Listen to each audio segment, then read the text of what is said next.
ये आकाशवाणी है। कोविड-19 विशेष कार्यक्रम के अंतर्गत प्रस्तुत है कोरोना वायरस संक्रमण की वर्तमान स्थिति पर चर्चा, जिसे प्रस्तुत कर रहे हैं आकाशवाणी संवाददाता सिद्धार्थ सिंह। इस कार्यक्रम में आमंत्रित स्वास्थ्य विशेषज्ञ हैं दिल्ली मैक्स अस्पताल के डॉक्टर बलबीर सिंह। नमस्कार श्रोताओं, रोज की तरह हम हाजिर हैं कोरोना जागरूकता श्रृंखला का एक और नया अंक लेकर। कोविड को लेकर आपके अंदर कई जिज्ञासाएं और बहुत सारे सवाल हैं जिनके जवाब हम सभी जानना चाहते हैं। इसलिए कोरोना की वर्तमान स्थिति पर चर्चा करने और आपके सवालों का जवाब देने के लिए आज के इस विशेष फोन इन कार्यक्रम में हमारे साथ हैं मैक्स अस्पताल के कार्डियोलॉजी विभाग के chairman professor doctor Balbir Singh. Doctor Balbir अखिल भारतीय आयुर्विज्ञान संस्थान में सीनियर प्रोफेसर भी रह चुके हैं। आपको अमेरिकन कॉलेज ऑफ कार्डियोलॉजी से फेलोशिप भी मिल चुकी है। कार्डियोलॉजी के क्षेत्र में विशेष योगदान के लिए भारत सरकार ने डॉक्टर बलबीर को पद्मश्री से सम्मानित किया है। डॉक्टर बलबीर नमस्कार, कार्यक्रम में आपका हार्दिक स्वागत और अभिनंदन करते हैं। नमस्कार श्रोताओं, कोरोना से संबंधित सवाल हमारे आज के एक्सपर्ट से टोल फ्री नंबर 1800-115767 और 011-233-14444 पर पूछ सकते हैं। आप हमारे ट्विटर हैंडल @AIN न्यूज पर #AskAIR पर अपने सवाल पोस्ट भी कर सकते हैं। डॉक्टर बलबीर, अपनी चर्चा की शुरुआत करते हैं। प्रधानमंत्री नरेंद्र मोदी ने आज वीडियो कॉन्फ्रेंसिंग के माध्यम से देश भर के डॉक्टर्स से बातचीत की और उन्होंने कोविड से संबंधित स्थिति पर चर्चा की है। आपसे जानना चाहेंगे कि इस चर्चा में प्रधानमंत्री जी ने क्या कुछ कहा। ये आज जो चर्चा हुई, प्रधानमंत्री बहुत अच्छा काम किया, क्योंकि पहले तो उन्होंने डॉक्टर्स का मोरल बढ़ाया जी। तो डॉक्टर्स कई महीनों से बहुत उलझे हुए इस सिचुएशन में काफी डिप्रेसिंग हो जाता है कई बार, दिन रात काम करना और फिर पेशेंट्स को देखना जो काफी सिक होते हैं, जो हॉस्पिटल में होते हैं। तो पहले तो उन्होंने उनका मोरल बढ़ाया, फिर उन्होंने डिस्कशन किया 2 मेजर पॉइंट्स पे कि एक जो होम आइसोलेशन में पेशेंट्स, तो उनको कैसे केयर किया जाए, और वीडियो कॉन्फ्रेंसिंग की उनकी तारीफ की कि वीडियो कॉन्फ्रेंसिंग से काफी लोगों का सहायता मिली है। एक डिस्कशन का पॉइंट ये था। दूसरा डिस्कशन का पॉइंट था कि ऑक्सीजन को रैशनलाइज करना चाहिए ताकि हम ज्यादा से ज्यादा मरीजों को भी दे सकें मरीज, और घर पे भी ऑक्सीजन कैसे यूज करनी चाहिए, इसके प्रोटोकॉल्स होने चाहिए। जो बहुत करेक्ट बात है कि ऑक्सीजन कई बार वेस्ट नहीं करनी चाहिए, क्योंकि ऑक्सीजन एक बहुत इंपॉर्टेंट जरिया है कोरोना पेशेंट को ट्रीट करने के, तो वेस्ट नहीं करनी चाहिए। अब कईयों को जरूरत नहीं होती, वो घर पे लगा के बैठते हैं, वो तो बिल्कुल गलत है। तीसरी चीज पॉइंट था डिस्कशन का कि माइक्रोसिस कितना खतरनाक है और कैसे इसको बचाया जाए। ये 3 मेजर पॉइंट्स थे डिस्कशन के।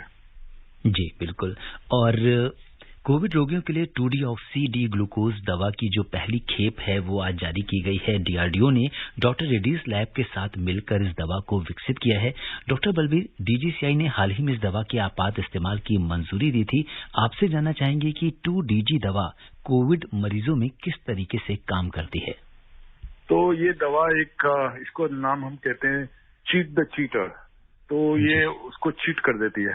तो इसमें 2-डीऑक्सी ग्लूकोज है, जो वायरस समझता है कि ग्लूकोज है, और उसके ट्रैप में आके वो रेप्लिकेट नहीं कर पाता। उसका वो प्रोसेस खत्म हो जाता है, जो सेल को अटैक करने का प्रोसेस होता है, जो ह्यूमन सेल को नहीं अटैक कर पाता। तो इसका ये ध्यान देना पड़ेगा कि ये इनिशियल पीरियड में काम करेगी, पहले 7 दिन में जब वायरस रेप्लिकेट कर रहा है। जब वायरस ने अपना काम कर लिया, उसके बाद ये दवा काम नहीं कर पाएगी, क्योंकि सीधा वायरस को अटैक करती है, ना कि जो इन्फ्लेमेशन वायरस करता है उस पर हेल्प नहीं कर पाएगी। तो ये अच्छी दवाई है, लेकिन ट्रायल्स ही प्रूव कर पाएंगे कि कितना इफेक्टिव होगी। तो हम बहुत होपफुल हैं कि कुछ इससे अच्छा मिले, क्योंकि अभी तक हमें कोई रास्ता नहीं दिख रहा था। अभी तक कोई दवाई कोई अभी अच्छी ऐसी नहीं मिली जो वायरस को ही किल कर पाए। हमारे पास इस समय है रेमडेसिविर, बट वो जनरली इंजेक्टेबल है और फिर लेट हो जाता है जब तक ये दवाई यूज होती है। जी, और इसको लेने के लिए भी बहुत आसान तरीका है, जो कि इंजेक्टेबल नहीं है, तो कहते हैं कि ये पाउडर फॉर्म में है, तो इसे आसानी से लिया भी जाता है पानी के साथ। तो बहुत एडवांटेज है। जी। और डॉक्टर बलबीर, जैसा कि आपने बताया कि प्रधानमंत्री जी के साथ चर्चा में आप लोगों से म्यूकोरमाइकोसिस या ब्लैक फंगस को लेकर भी बातचीत हुई। आपसे जानना चाहेंगे कि कहते हैं कि डायबिटिक पेशेंट्स के लिए खतरनाक हो सकता है, तो किस तरीके से ये क्या होता है, लोगों में किस तरीके से परेशानी आती है? तो म्यूकोरमाइकोसिस एक फंगल इन्फेक्शन होता है, एक फंगस फुफुंदी जो कहते हैं हम जी। अब फंगस जो है एक अपॉर्चुनिस्ट ऑर्गेनिज्म है। अपॉर्चुनिस्ट ऑर्गेनिज्म का मतलब होता है कि जब शरीर वीक होता है जी। तो ये अटैक करता है। एक तो तंदुरुस्त शरीर पे अटैक नहीं कर सकता। कोरोना तंदुरुस्त पे अटैक कर रहा है जी। ये तंदुरुस्त को अटैक नहीं कर सकता। तो जब शरीर वीक हो जाता है तब ये अटैक करता है।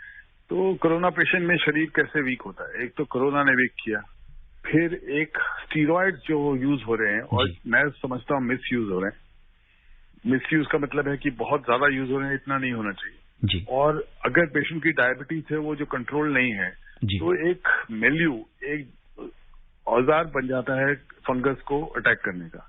तो फंगल इन्फेक्शन हो जाता है बॉडी में। फंगल इन्फेक्शन होता है नाक में, साइनसिस में, जो साइनसिस चीक बोन होते हैं यहाँ साइनसिस होते हैं, तो यहाँ अटैक करके ये ऊपर सीधा ब्रेन में चले जाता है। आईज और ब्रेन में अटैक करता है तो आईज जा सकती है, ब्रेन में इन्फेक्शन से डेथ हो सकती है। तो कई बार म्यूकोरमाइकोसिस कोविड से भी ज्यादा खतरनाक हो जाएगा। सो हमें स्टीरॉयड यूज बहुत ध्यान से करना। जी डॉक्टर बलबीर, चूंकि हमारा कार्यक्रम पूरे देश में लोग सुनते हैं और अगर हम देखें तो इस समय ग्रामीण भारत को लेकर प्रधानमंत्री जी ने अपनी चिंता व्यक्त की है और इस कार्यक्रम के माध्यम से जो बहुत सारे ऐसे मेडिकल प्रैक्टिशनर्स जो रूरल एरिया में हैं उनको आप स्टेरॉयड को लेकर क्या संदेश देना चाहेंगे? तो मेरा संदेश बिल्कुल क्लियर है कि स्टीरॉयड एक बहुत ग्रेट ट्रीटमेंट नहीं है। ये सिर्फ उन्हीं मरीज को मिलना चाहिए जिसको ऑक्सीजन की जरूरत है या हॉस्पिटलाइज है। घर पे छोटे मोटे इन्फेक्शन, माइल्ड इन्फेक्शन में बिल्कुल नहीं रहना चाहिए।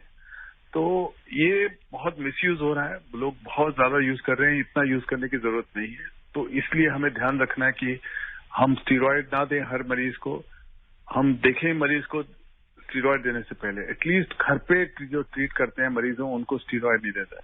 मैं इसमें एक और ऐड करना चाहूंगा, एक स्टीरॉयड इनहेलर है या फिर नेबुलाइजर है जो काफी इफेक्टिव है, ओरल स्टीरॉयड से बेटर है क्योंकि वो बॉडी में नहीं जाता जी। तो बुट्रिकॉट इनहेलर है, वो दिन में 2 बार हम एडवाइस करते हैं माइल्ड पेशेंट्स को जी। तो उससे काफी हेल्प मिल जाती है और स्टीरॉयड का काम कर लेता है और इफेक्ट भी नहीं होते, नेगेटिव इफेक्ट भी नहीं होते। जी, तो बहुत महत्वपूर्ण जानकारी आपने हमारे श्रोताओं को दी। और डॉक्टर बलबीर, आपका कार्डियोलॉजी के क्षेत्र में लंबा अनुभव रहा है, आपसे जानना चाहेंगे कि कोविड के समय और पोस्ट कोविड के समय जो हार्ट पेशेंट्स हैं, दिल के मरीज हैं, उन्हें किस तरह की सावधानी रखनी चाहिए? तो दिल के मरीज जिसको पहले पता है कि दिल की बीमारी है, उसको अब कोविड हो जाता है, उसको बहुत ध्यान देना चाहिए क्योंकि यही पेशेंट्स की मोर्टालिटी होती है, यही पेशेंट्स आईसीयूज में जाते हैं। ऐसे पेशेंट्स ये इनको कहते हैं कोमॉर्बिडिटीज की कोविड भी है और हार्ट डिजीज भी है जी। तो अगर ऐसे पेशेंट आईसीयू में जाते हैं तो इनकी डेथ्स भी हाई होती है। तो ऐसे मरीजों को बहुत ध्यान देना पड़ेगा कि एक पहली चीज वो दवाइयां ना बंद करें, बिल्कुल दवाई नहीं बंद है। जो हार्ट की दवाई चल रही है वैसे ही चलेंगी। वो अपने कार्डियोलॉजिस्ट को एक बार बात कर सकते हैं जी कि इस दवाई का क्या करें, तो दवाई बंद नहीं होनी चाहिए। सेकेंड है कि ब्लड थिनिंग एजेंट्स वैसे के वैसे ही चलेंगे क्योंकि ब्लड थिनिंग एजेंट बंद करने से हार्ट अटैक हो सकता है पेशेंट्स को जो कोविड होते हैं। तो ब्लड थिनिंग एजेंट्स बिल्कुल भी नहीं बंद करेंगे। तो तीसरी चीज वो वॉकिंग करते रहेंगे, घर पे हैं चाहे 6 मिनट वॉक करें जी। हर 2-2 घंटे में 6-6 मिनट वॉक करें ताकि पता लगे कि कैसे हैं उनके सिम्टम। अगर चेस्ट पेन होता है या सांस फूल जाता है एकदम, they should immediately report to the hospital. यहाँ पे आपसे डॉक्टर बलबीर समझना चाहेंगे, जो आपने 6 मिनट वॉक के बारे में बताया है, तो 6 मिनट वॉक करना है, इसके बाद आपको ऑक्सीमीटर से अपना ऑक्सीजन लेवल चेक करना है या कैसे जानेंगे, इसको थोड़ा डिटेल में बताइए। तो 6 मिनट वॉक टेस्ट का एक पर्पज है, एक तो पता लगता है कि पेशेंट की कैपेसिटी कितनी है वॉक करने की। दूसरा ये पेशेंट को कॉन्फिडेंस देता है कि वो आराम से वॉक कर पा रहा है। तीसरा फिजिशियन को इंडिकेटर मिलता है कि पेशेंट की हालत कैसी है। तो हम ज्यादा एग्जर्ट नहीं कराना चाहते हैं तो हम 6 मिनट वॉक टेस्ट बोलते हैं। तो हम कहते हैं कि पहले आप सैचुरेशन देखो जब आप लेटे हुए हो या बैठे हुए, 6 मिनट वॉक करने के बाद सैचुरेशन देखो। तो अगर सैचुरेशन 6 मिनट वॉक करने के बाद 90% से कम हो जाती है तो हम थोड़ा उसको कंसर्न से देखेंगे। जी बिल्कुल।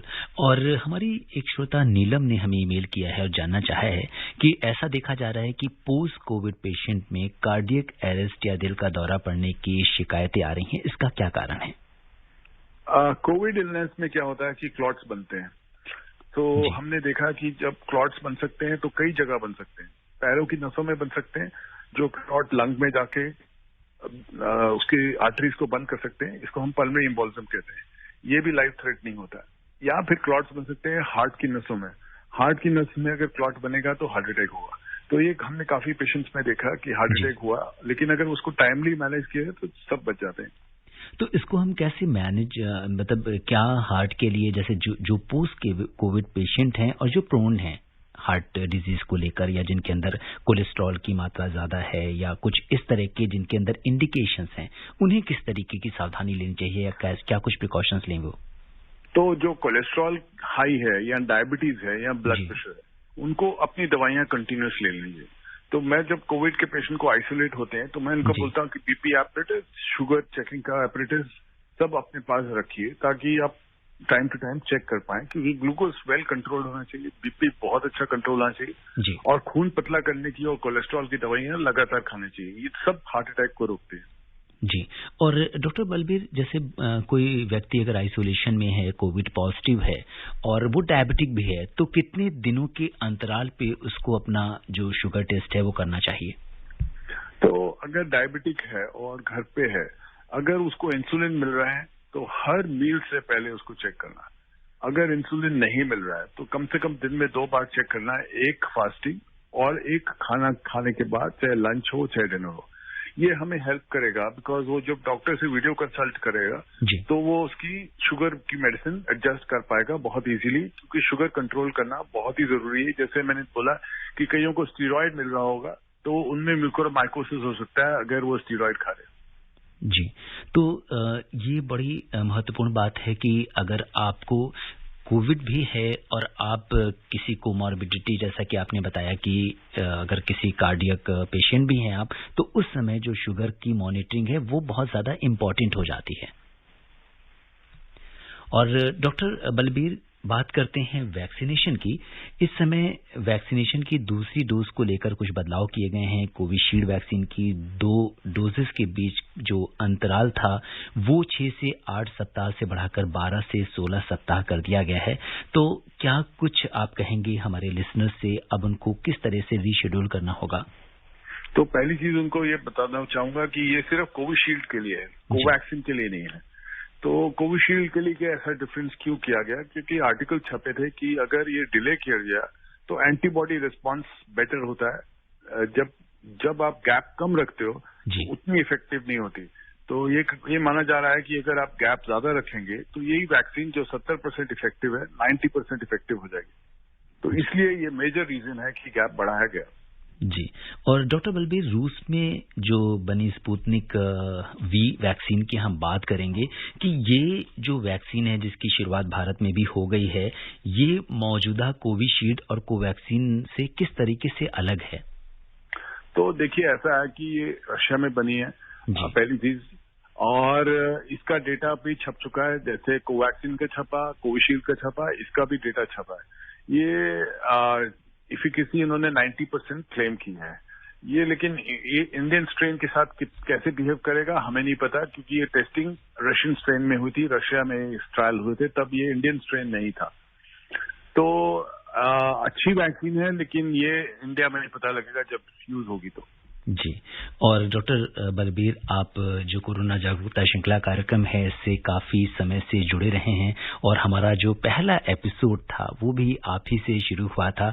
आपसे जानना चाहेंगे कि जो आकाशवाणी समाचार है उसकी भूमिका को कोरोना के प्रति जागरूकता फैलाने, उसके बचाव में, लोगों की समस्याओं के निदान में किस तरीके से आकाशवाणी समाचार की भूमिका है? तो मैंने जब देखा कि आजकल सारे चैनल्स ये डिस्कस करते रहते हैं कोविड, लेकिन ऑल इंडिया रेडियो ने बहुत कैलकुलेटिव वे से किया।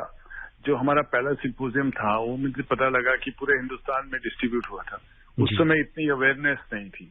तो ऑल इंडिया रेडियो ने बहुत अच्छा काम किया कि अपने श्रोताओं को पूरी करेक्ट इन्फॉर्मेशन दी, बिल्कुल कोई बायस नहीं था और किसी तरह का कोई पॉलिटिकल अटैचमेंट नहीं था। सिर्फ उसमें काम था कि पेशेंट कैसे ठीक हों और कैसे बचाव किया जाए। जी डॉक्टर बलबीर, आपने कई सारे एपिसोड्स में हमारे श्रोताओं के प्रश्नों के उत्तर दिए हैं। बहुत सारे लोग हमें सोशल मीडिया पर लिखते रहते हैं, आपको बहुत सारे लोग धन्यवाद करते हैं। और अब समय आ गया है जब हम अपने लिसनर्स की कॉल लेंगे और सबसे पहले हम रुख करते हैं बलरामपुर उत्तर प्रदेश का, जहां से रिंकी तिवारी जी अपने सवाल के साथ कार्यक्रम में आ गई हैं। रिंकी जी नमस्कार। नमस्कार सर, डॉक्टर सर को भी मेरा नमस्कार। जी रिंकी जी, स्वागत है आपका कार्यक्रम में। स्वागत के लिए पहले तो आपको बहुत बहुत धन्यवाद, और सिद्धार्थ जी आपका भी और डॉक्टर सर का भी, दोनों का हम भी स्वागत करते हैं अपनी तरफ से। जी रिंकी जी बताइए। अगर मैं अपना क्वेश्चन जो पूछना चाहती हूँ, अभी जैसे मैंने आप दोनों की इन्फॉर्मेशन सुनी, आपने फर्स्ट टाइम पे जो टिप्स दिए वो भी अच्छा था, और डॉक्टर सर से जो आपने क्वेश्चन पूछा उससे उन्होंने अपनी जो प्रिपरेशन दी वो भी अच्छा था।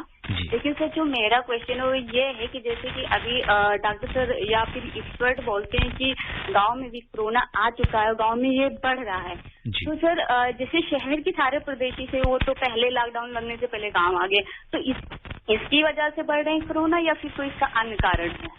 जी डॉक्टर बलबीर, ग्रामीण भारत में जो कोविड की जो शुरुआत हुई है, इसके पीछे क्या कुछ कारण हैं?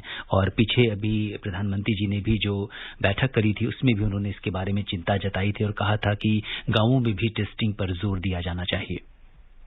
तो इसका मेजर कारण है कि ये जो वायरस चेंज हुआ है, जो वेरिएंट आया है, ये हाईली इन्फेक्टिव है। ये 5 गुना ज्यादा इन्फेक्ट करता है जितना पहला वेरिएंट था।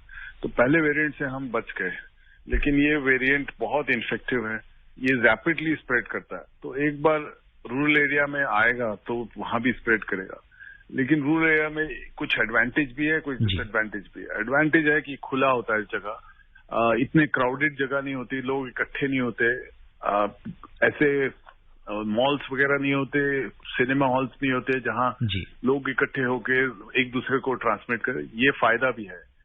थोड़ा नुकसान ये है कि इतने बड़े हॉस्पिटल्स नहीं मिलेंगे रूरल एरियाज में, तो हमें ज्यादा ध्यान देना है कि वहां प्रिवेंशन हो। तो इसमें कोई शक नहीं है कि रूरल एरियाज में आएगा और स्प्रेड करेगा, लेकिन हमें उम्मीद है कि वहां कंट्रोल बेटर हो जाएगा सिटीज से, क्योंकि वहां क्राउडिंग नहीं है। जी, और अब हम रुक करते हैं जम्मू का, जहां से संजय गुप्ता जी अपने सवाल के साथ कार्यक्रम में जुड़ गए हैं। आइए जानते हैं क्या कुछ उनका सवाल है। संजय जी नमस्कार। नमस्कार सर, मैं संजय गुप्ता जम्मू से बोल रहा हूँ। जी बताइए क्या जानना चाहते हैं? नमस्कार जी। सर मैं ये पूछना चाहता हूँ, जैसे मैंने एक डोज लगवाई थी, हमें कोविशील्ड लगा था जी, तो पहले आपने डिस्कस किया वैसे, लेकिन मुझे 7 को लगा था, तो अब मैं तो बीच में अटक गया ना, अब मुझे वेट करना पड़ेगा कि एंटीबॉडीज मतलब, तो इससे अच्छा कोवैक्सीन लग जाती तो 28 दिन में हम थोड़े सुरक्षित हो जाते कि चलो भाई हाँ हम नहीं मैं आपको एक चीज बताऊं कि फर्स्ट डोज भी इफेक्टिव होता है, 50-60% एफिकेसी एक फर्स्ट डोज का भी होता है। लेकिन अगर आपको बता दिया जाए कि अगर आप गैप रखेंगे तो आपको 90% इफेक्टिव वैक्सीन हो जाएगी, तो आई थिंक गैप रखना बहुत अच्छा रहेगा। तो इसलिए मायूस नहीं होइए, ये अच्छा है आपके लिए। ठीक है, ओके सर, धन्यवाद। जी, ऐसे बहुत सारे लोग हैं जिनके इस तरीके से सवाल होते हैं, क्योंकि डॉक्टर बलबीर जब से इस गैप को बढ़ाया गया है और उसमें कई बार लोग कोशिश करते हैं कि ऐसा ना हो कि गैप बढ़ गया है तो अब मुझे देर हो जाएगी, तो कहीं ऐसा ना हो कि जो वैक्सीन की इफिकेसी है उस पर कोई सवाल आ जाए या वो उतनी इफेक्टिव ना हो। एफिकेसी बढ़ जाती है। जी, तो यहाँ पे ये भी जानना चाहेंगे डॉक्टर बलबीर की, जैसे जो लोग मिड में हैं, जिनको कोविड हो गया था, पहली डोज लगवाई थी, फिर कोविड हो गया, अब वो रिकवर हो चुके हैं, कितने दिनों के बाद अब वो दूसरी डोज लगवाएं? तो ये बड़ा अच्छा सवाल पूछा। मेरे से जब लोग पूछते हैं तो मैं उनको बोलता हूँ कि आपने तो ट्रू वैक्सीन चख ली है, आपने तो इन्फेक्शन ले लिया, आप सबसे ज्यादा प्रोटेक्टेड हो। कोई वैक्सीन इतना इफेक्टिव रिजल्ट नहीं प्रोड्यूस कर सकती, तो आप ज्यादा वेट कर सकते हो। तो सरकार ने हमें 6 महीने का टाइम बोला है, जो मेरे हिसाब से बिल्कुल ठीक है। एक बार कोविड हो जाता है तो दूसरा होने का चांस बहुत कम हो जाता है। मैंने अभी बता सकता हूँ एक्सपीरियंस, जो पहला वेव का था और सेकंड वेव का, मैंने एक भी मरीज नहीं देखा जो हॉस्पिटलाइज हुआ जिसको पहले वेव में कोविड हुआ था, एक भी मरीज नहीं। तो कोविड होना और उससे रिकवर करना, ये मैं उनको कहता हूँ कि आपको सबसे ट्रू वैक्सीन लग चुकी है, आप चिंता नहीं करो, आप वेट करो। जी, मुझे लगता है कि डॉक्टर बलबीर, वो लोग जो कोविड से ठीक हो चुके हैं, आपकी बातों से उनको बहुत बल मिलेगा, बहुत मोटिवेटेड होंगे। जैसे कहते हैं कि कुछ बुरा होता है तो उसमें भी कुछ अच्छाई छुपी होती है, तो शायद वो जो इम्यूनिटी उनके अंदर आ जाएगी, जो एंटीबॉडीज जो डेवलप हो जाएंगी, वो निश्चित तौर पर उनको आगे कोविड से बचाएंगी। और अब हम रुक करते हैं पंजाब में फतेहगढ़ साहिब का, जहां से हरमेश कुमार जी कार्यक्रम में जुड़ गए हैं। हरमेश जी नमस्कार। नमस्कार जी। जी हरमेश जी बताइए क्या। डॉक्टर साहब जी ने नमस्कार जी। नमस्कार जी। डॉक्टर साहब, मैं पिंड गांव संतपुरा छुटियां, जिला फतेहगढ़ साहब, पंजाब से बोल रहा हूँ जी। हाँ जी। हमारे गांव में भी टीके लगते हैं डिस्पेंसरी में। यहाँ पर टीका लगाया था हमारे दोस्त ने 31 मार्च को अपने घर वाली को। उसको शुगर भी था। 9 तारीख को उसको ब्रेन अटैक हो गया। इसके क्लाउड बनने से हुआ या वैसे हुआ जी, उसको शुगर भी थी। देखो ऐसा है कि शुगर के मरीज को या जिसको कोलेस्ट्रॉल हो, जिसको ब्लड प्रेशर हो, ऐसी चीज हो सकती है। तो अगर आप पूरी पॉपुलेशन को वैक्सीन लगाने चलोगे तो कईयों को वैसे भी हार्ट अटैक होना था, तो ऐसा लगेगा कि वैक्सीन की वजह से हुआ। लेकिन ये चांस फाइंडिंग है। ये तभी प्रूव हो सकता है कि अगर ज्यादा वैक्सीन लगे और ज्यादा को हार्ट अटैक आए। तो ये आइसोलेटेड इंसिडेंट्स, ये उसको ब्रेन स्ट्रोक आना था, चाहे वैक्सीन लगे ना लगे, तो उसको वैक्सीन लग गई, ऐसा लग रहा है कि वैक्सीन की वजह से तो नहीं हुआ। जी, और डॉक्टर बलबीर, ऐसा होता है कि लोग सोचते हैं कि जब एक बार वैक्सीन लग गई तो उन्हें ना सिर्फ कोविड से बल्कि कोई भी बीमारी नहीं हो सकती, जबकि ये एक मिथ है। बिल्कुल ठीक कहा आपने जी। और अब हम रुक करते हैं मध्य प्रदेश में सीकरी का, जहां से जसवंत जैन जी हमारे साथ कार्यक्रम में जुड़ गए हैं अपने सवाल के साथ। आइए जानते हैं जसवंत जी का क्या सवाल है। जसवंत जी नमस्कार। हेलो जी जसवंत जी नमस्कार। डॉक्टर साहब, हाँ जी। सबसे पहले तो मैं आकाशवाणी को धन्यवाद देना चाहता हूं, क्योंकि ऐसे ग्रामीण अंचल और जंगली क्षेत्र में जिन्होंने इस प्रकार के प्रोग्राम को हमको सुनवा करके और गांव में, टोले टोले में और मतलब वनवासी क्षेत्र में जी, इसके माध्यम से हम आपको सुन पा रहे हैं और समझ पा रहे हैं, जिससे कि आप कोरोना जैसी बीमारी से निजात दिलाने। आज मैं सबसे पहले तो दूरसंचार दिवस है आज, और ये दूरसंचार के माध्यम से और आकाशवाणी के माध्यम से आपकी आवाज को सुन करके और हम धन्य और इस बीमारी से निजात पा रहे हैं।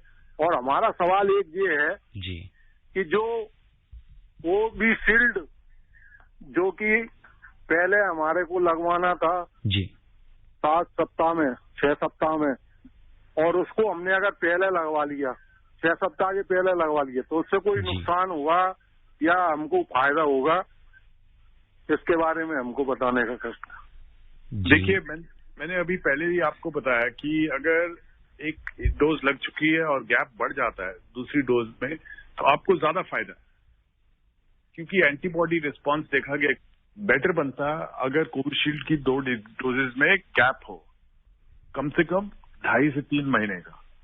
तो इसको लेते हुए, ये सब पब्लिश डेटा है, मेडिकल जर्नल्स में पब्लिश हो चुका है, तो अगर इसको लेके हम देखें और कोविशील्ड की इफेक्टिविटी और बढ़ जाए तो बहुत अच्छा है। और मैं दूसरी चीज ये बताऊंगा कि जब पहली डोज लगती है तो वो भी पार्शियल इम्यूनिटी दे देती है आपको, ऐसा नहीं कि वो बिल्कुल वेस्ट है। जी, और अब हम रुक करते हैं राजस्थान में जोधपुर का, जहां से राजा राम जी कार्यक्रम में जुड़ गए हैं अपने सवाल के साथ। राजा राम जी नमस्कार। जी नमस्कार सर जी। सबसे पहले तो आपको, आकाशवाणी को और डॉक्टर साहब को मेरा बहुत बहुत धन्यवाद सर। जी, आपका भी बहुत बहुत धन्यवाद। आप जैसे लिसनर्स जब प्रोग्राम में कॉल करते हैं, हमसे डायरेक्ट जुड़ते हैं, तो हमें भी बड़ी खुशी होती है कि आपकी मदद करने में, आपकी जिज्ञासाओं को शांत करने में। जी बताइए। जी, मैं फलोदी जोधपुर राजस्थान से बोल रहा हूँ सर। मेरा क्वेश्चन है कि अभी डबल मास्क के बारे में सुन रहे हैं कि डबल मास्क पहनने चाहिए, तो सर हम गाँव में रहते हैं, तो वहाँ गाँव में हमें डबल मास्क पहनना अनिवार्य है या फिर एक ट्रिपल लेयर वाला सिंगल मास्क है उसका यूज हम कर सकते हैं, उसके बारे में थोड़ा। जी डॉक्टर बलबीर। तो अगर आप ट्रिपल लेयर, जो कि एक N95 मास्क है, अगर वो यूज करते हैं तो एक मास्क बहुत है। अदरवाइज डबल मास्क का कारण ये है कि ये जो नया वेरिएंट है ये बड़ा इन्फेक्टिव है, और CDC और WHO ने भी एक्नॉलेज किया है कि ये हो सकता है एयरबॉर्न हो, यानी कि कोई खांसी करे तो काफी दूर तक हवा में जा सकता है। तो इसमें जितना आप प्रिवेंट कर सके इस स्थिति पे बहुत जरूरी है, रूरल एरियाज को ज्यादातर।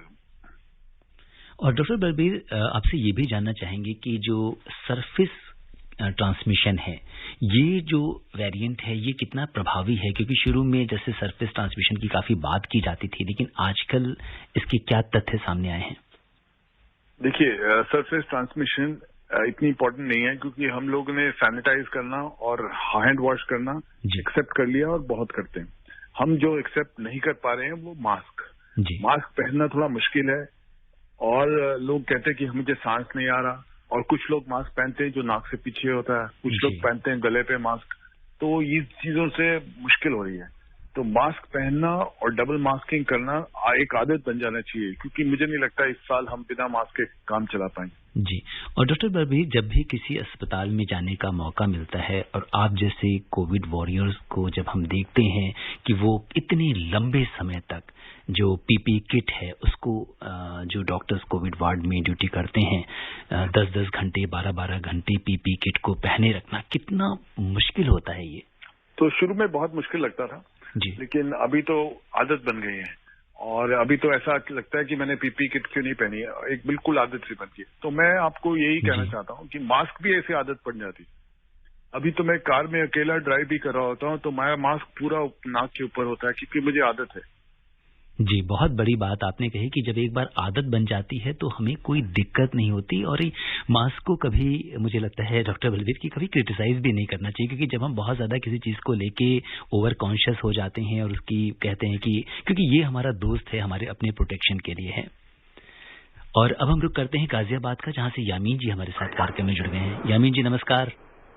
सर नमस्कार जी यामीन जी, बताइए क्या जानना चाहते हैं? मैं यामीन भाई रेडियो वाला बोल रहा हूँ, चिरौड़ी से, जिला गाजियाबाद, यूपी, उत्तर प्रदेश। जी यामीन भाई, रेडियो मैं जानना चाह रहा हूँ कि जैसे कि संक्रमित लोगों को ही हो रहा है ब्लैक फंगस, या आम आदमी को भी हो रहा है? जी, ये बात बहुत जरूरी है कि आपको पता होना चाहिए कि ये किसी को भी हो सकता है। और हमने देखा कि आम आदमियों में भी बहुतों को हुआ है और कईयों की डेथ्स भी हुई हैं। तो ये मान के नहीं चलिए कि किसी को कोमॉर्बिडिटीज नहीं है या बिल्कुल तंदुरुस्त है और उसको नहीं हो सकता। कोरोना किसी को नहीं बख्श रहा है इस समय। जी, तो इसलिए हमें ये जो आपने जिस ब्लैक फंगस के बारे में बताया कि आम आदमी को भी पूरी प्रिकॉशन लेनी है। और अब आपसे हम ये जानना चाहेंगे डॉक्टर बलबीर कि हमारे देश में बहुत सारे यूथ हैं और इस समय यूथ का वैक्सीनेशन चल रहा है। वैक्सीनेशन को लेकर आप उनसे क्या कुछ कहना चाहेंगे? मैं उनको बोलूंगा कि जैसे एविलिबिलिटी बढ़ती है और उनको बिल्कुल फॉरवर्ड में आना है और वैक्सीन लगवानी है, क्योंकि वैक्सीन ही एक मेजर ड्राइव है जो इसको हमारी देश से भगा सकता है कोरोना। हमें वैक्सीन से बिल्कुल नहीं डरना है। वैक्सीन बहुत सेफ है, एक्सट्रीमली सेफ है। करोड़ों को लग चुकी है इंडिया में, किसी को कोई रिएक्शन नहीं हुए। तो ये जो व्हाट्सएप पे कई बार चलता है कि ब्लड प्रेशर बढ़ जाता है या किसी के क्लॉट्स बनते हैं, बिल्कुल नहीं सोचना और वैक्सीन लगवानी। जी, वैक्सीन सभी को लगवानी है। और इसके साथ ही वो लोग जो इस समय घर में हैं और होम आइसोलेशन में हैं, उनको अपने खान पान को किस तरीके से रखना है? तो जो लोग होम आइसोलेशन में हैं उनको अच्छा खाना खाना है। तो क्या अच्छा खाना क्या होता है? एक तो फ्रूट्स वेजिटेबल्स खूब खाने हैं, फैटी चीजें कम खानी है। अगर वो अल्कोहल लेते हैं तो नहीं लेनी, स्मोक करते हैं तो स्मोकिंग नहीं करनी है। पानी खूब पीना है जी। पानी की डिहाइड्रेशन नहीं होनी चाहिए, क्योंकि क्लॉट्स बनने का एक कारण होता है डिहाइड्रेशन। तो नमक की क्वांटिटी नॉर्मल रख रही है और बार बार कुछ ना कुछ खाते रहना है। इकट्ठा सब नहीं खाना, 2-2 घंटे 3-3 घंटे में थोड़ा बहुत खाते रहे। जी बिल्कुल। तो डॉक्टर बलबीर, आप कोविड-19 के इस विशेष कार्यक्रम से जुड़े और आपने श्रोताओं के प्रश्नों का उत्तर दिया, आपका बहुत बहुत धन्यवाद। Thank you very much. श्रोताओं से यही कहेंगे कि डॉक्टर बलबीर सिंह ने आपको कोरोना से बचने के लिए जो भी सावधानियां बताई हैं, आप उनका पालन कीजिए। कोरोना का संक्रमण तेजी से फैल रहा है, इसलिए आप कोविड एप्रोप्रिएट बिहेवियर अपनाइए। आप स्वस्थ और खुशहाल रहें, इसी कामना के साथ दीजिए मुझे अनुमति। नमस्कार। कोविड-19 विशेष कार्यक्रम के अंतर्गत अभी आप सुन रहे थे कोरोना वायरस संक्रमण की वर्तमान स्थिति पर चर्चा, जिसे प्रस्तुत कर रहे थे आकाशवाणी संवाददाता सिद्धार्थ सिंह। इस कार्यक्रम में आमंत्रित स्वास्थ्य विशेषज्ञ थे दिल्ली मैक्स अस्पताल के डॉक्टर बलबीर सिंह। ये कार्यक्रम आकाशवाणी के समाचार सेवा प्रभाग द्वारा प्रस्तुत किया गया। इसे आप हमारे mobile app news on AIR पर भी सुन सकते हैं। इस कार्यक्रम के संबंध में अपनी प्रतिक्रिया आप हमें ईमेल कर सकते हैं। पता है airnsdtalks@gmail.com। ये कार्यक्रम फिर से सुनने के लिए लॉग ऑन करें हमारी वेबसाइट newsonair.com।